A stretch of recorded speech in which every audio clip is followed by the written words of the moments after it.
Hello friends, आज मैं आपको बताऊंगी लिमिट पॉइंट ऑफ सेट का example. S equals to 1/n, n belongs to n। इस सेट S का लिमिट पॉइंट जो होगा S प्राइम, वो सिंगलटन 0 होगा। इसका एक ही लिमिट पॉइंट होगा 0। ओके, तो ये कैसे होगा ये मैं बताती हूँ। लिमिट पॉइंट का क्या डेफिनेशन है? A point P is a limit point of a set S if every neighborhood of P contains at least one point of S more than P.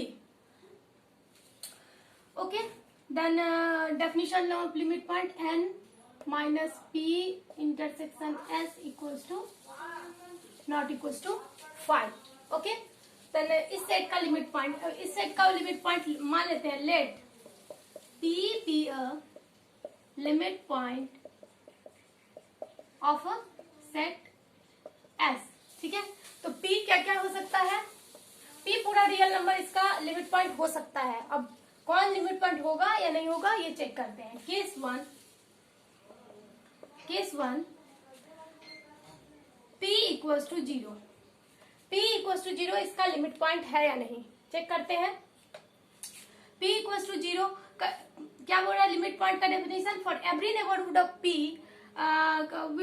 every neighborhood of P contains a point of S other than P. Then for every epsilon greater than 0, neighborhood of P minus epsilon.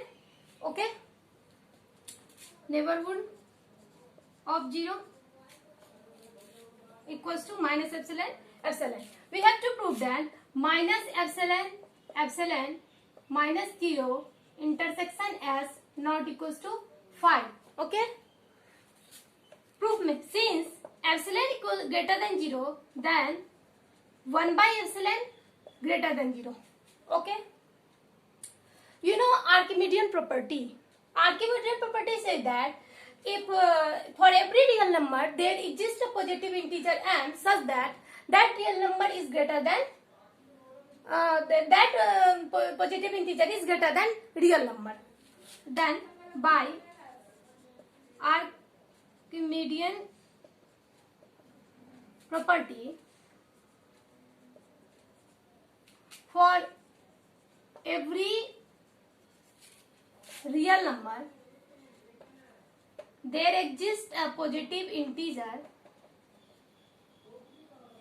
m such that m is greater than 1/epsilon. Archimedean property क्या कहता है कि किसी भी real number के लिए एक positive integer exist कर जाएगा जो उस रियल नंबर से बड़ा होगा। ठीक है, यही प्रॉपर्टी हम यहाँ यूज करेंगे। तो देखते हैं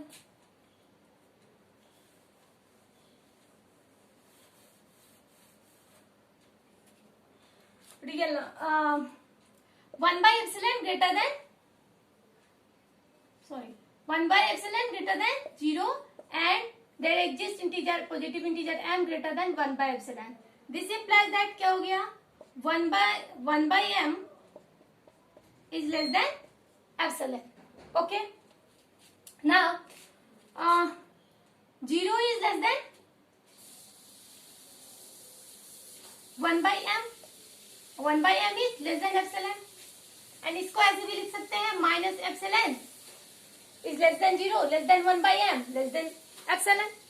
This implies that 1/m belongs to minus epsilon.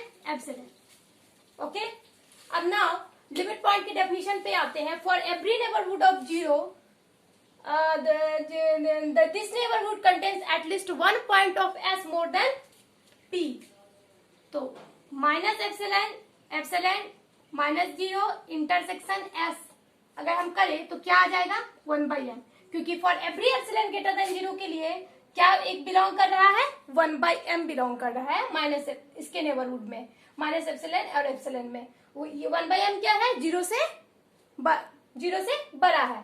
तो क्या हो गया? 0 को छोड़कर ये एक ऐसा पॉइंट एग्जिस्ट कर गया इस 0 के नेबरहुड में जो S में कंटेन भी कर रहा है और 0 को छोड़कर भी है। देन क्या हो जाएगा? then by definition of limit point 0 is a limit point of set S. Okay, case 2 में आते हैं. केस 2, P इक्वल्स टू 0 ले लिए, P इक्वल्स टू 1 लेते हैं. P equals to 1. अच्छा, इतना पॉइंट क्यों ले रहे हैं? क्योंकि लिमिट पॉइंट क्या होता है, सेट के बाहर का भी पॉइंट होता है. ठीक है, तो P इक्वल्स टू 1 इसका लिमिट पॉइंट है या नहीं, ये चेक करेंगे. अगर लिमिट पॉइंट नहीं है तो अगर हम दिखा दें कि अगर ऐसा नेबरहुड 1 का एग्जिस्ट कर जाए जिसमें जो S के मेंबर को कंटेन नहीं करे 1 को छोड़कर, तो ये 1 जो है लिमिट पॉइंट नहीं होगा. तो हम दिखाते हैं, there exist a neighbourhood of 1/2 infinity such that 1/2 infinity minus 1 intersection S equals to 5. अब देखिए कैसे 5 आया. S का मेंबर क्या है, 1, 1/2, 1/3, 1/4. अब देखिए ये 1 है, ये 1/2 है, उसके बाद S का मेंबर क्या आएगा, 1/3 आएगा.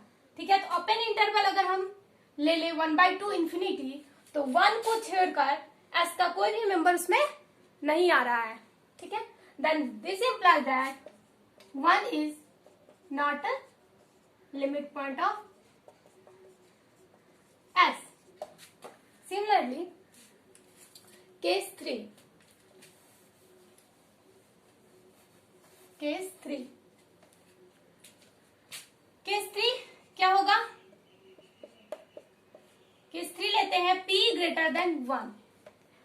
मतलब वैसा पॉइंट जो 1 से बड़ा है वो इस सेट का लिमिट पॉइंट होगा या नहीं. तो इसके लिए भी ये नहीं होगा तो हम एक ऐसा नेबरहुड एग्जिस्ट करा देंगे P का जो कि S के मेंबर को कंटेन नहीं करे. ठीक है, अदर देन P. तो there exist a neighbourhood of P 1 से infinity such that 1 infinity minus P intersection S equals to 5. देखिए 1 है, ठीक है, इधर इंफिनिटी 1 ओपन इंफिनिटी और S का मेंबर लीजिए. P को छोड़कर कोई भी मेंबर इसमें नहीं आ रहा है.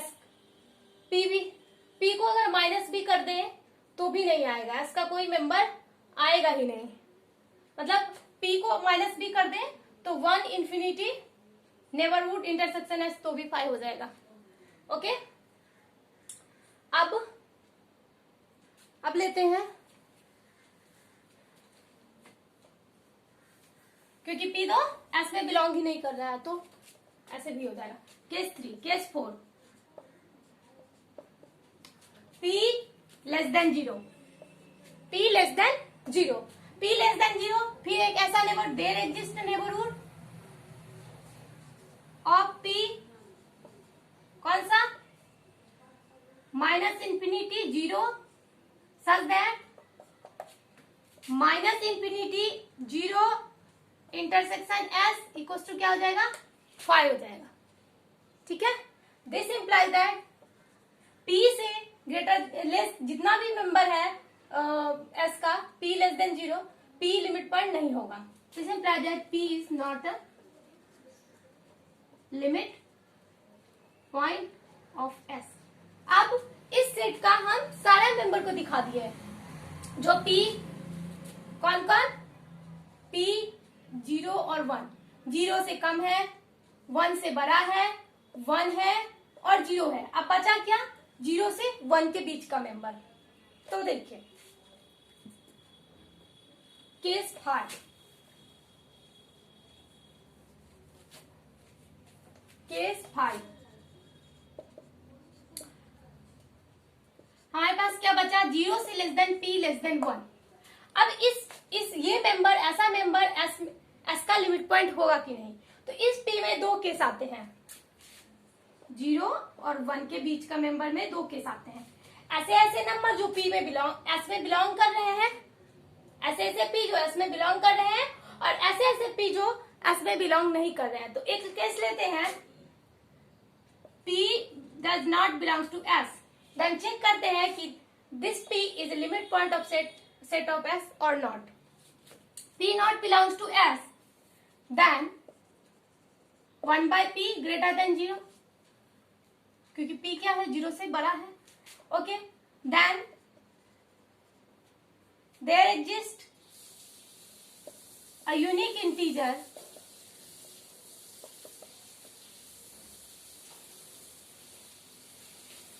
m, positive integer, such that m is less than 1 by p less than m plus 1। और इस इनइक्वालिटी को आप ऐसे भी लिख सकते हैं, 1 by m plus 1 is less than p less than 1 by m। This implies that p belongs to 1 by m plus 1, 1 by m। This set is a neighborhood of p। Now intersection of this neighborhood s equals to क्या आ जाएगा, 5। Okay, हाँ, तो क्या हो गया, p क्या हो जाएगा, minus p other than p। Limit point की डेफिनेशन से ये p जो है, p is not a limit point of s। अब केस 6 आ गया, वैसे वैसे p जो कि 0 1 के बीच में है और s में बिलोंग कर रहे हैं। ठीक है, केस 6,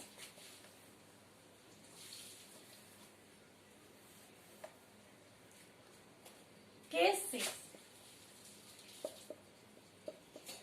if 0 से less than p less than 1 and p belongs to s, p belongs to s and p not equals to 1, obviously p less than 1, p not, then p किस type का होगा, p equals to 1 by m type का होगा।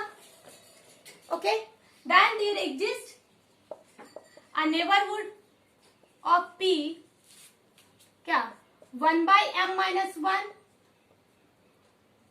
m 1 by m plus 1, 1 by m minus 1, such that 1 by m plus 1, 1 by m minus 1, intersection s minus 1 by m, intersection s equals to 5. This implies that p equals to 1 by m is not a limit point of s. Then only limit point of s is 0. Okay, thank you.